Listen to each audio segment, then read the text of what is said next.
पाकिस्तान पर बहुत ही खौफनाक और दर्दनाक दिन आने वाले हैं।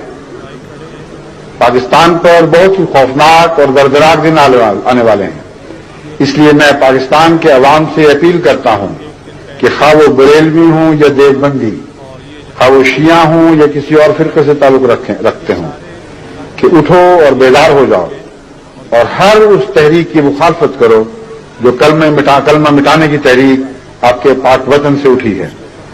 अगर तुम वक्त पर हरकत नहीं करोगे तो खुदा की कसम, खुदा की तकदीर तुम्हारे खिलाफ हरकत में आ जाएगी और उस मुल्क को मिटा कर रख देगी जो आज कलमे के नाम को मिटाने के दरपे हो रहा है। जिस मुल्क को कलमे ने बनाया था उसी कलमे में ये ताकत मौजूद है कि अगर उस कलमे को मिटाने के लिए वो सारा मुल्क भी इकट्ठा हो जाए तो वो कलमा सब पर गालिब आएगा और वो मुल्क इस कलमे के हाथों से तोड़ा जाएगा।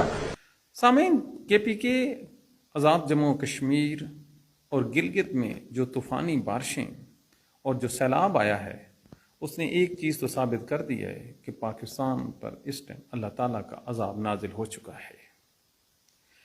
अल्लाह ताला कुरान में इरशाद फरमाता है कि है कोई नसीहत पकड़ने वाला, है कोई आंखें रखने वाला जो देखे और फिर असेस करे और मेरी तरफ तौबा करते हुए रजू करे। अब आप सोचिए कि बुनीर में पूरा गांव रात को सो रहा था और सोते हुए अल्लाह ताला ने उनको ऐसा आ पकड़ा कि उनको उठने की मोहलत ना मिल सकी।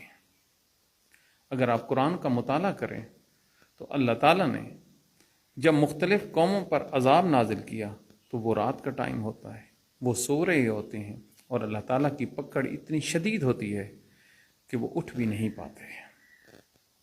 लिहाजा ये वक्त है अल्लाह ताला की तरफ रजू करने का। ज़रा सोचिए, पाकिस्तान के किसी भी आप बाज़ार में चले जाएं, आपको 1 नंबर प्रोडक्ट नहीं मिलेगी।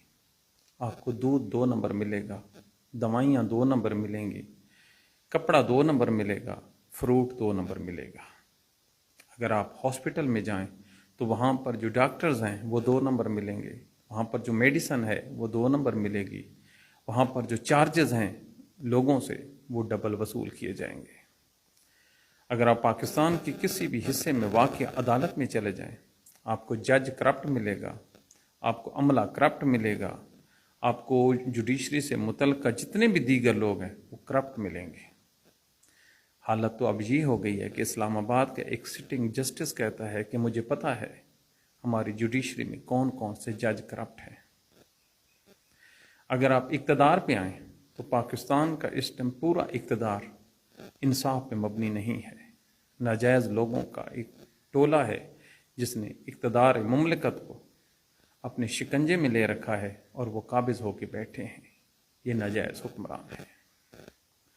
अगर आप पाकिस्तान की मस्जिदों में जाएं तो अक्सरियत, सारा नहीं कह रहा, पाकिस्तान की अक्सरियत मस्जिदों में आपको फ़िरका वारियत नज़र आएगी, आपको झूठ नज़र आएगा, आपको पैसे की हवस ज़्यादा नज़र आएगी।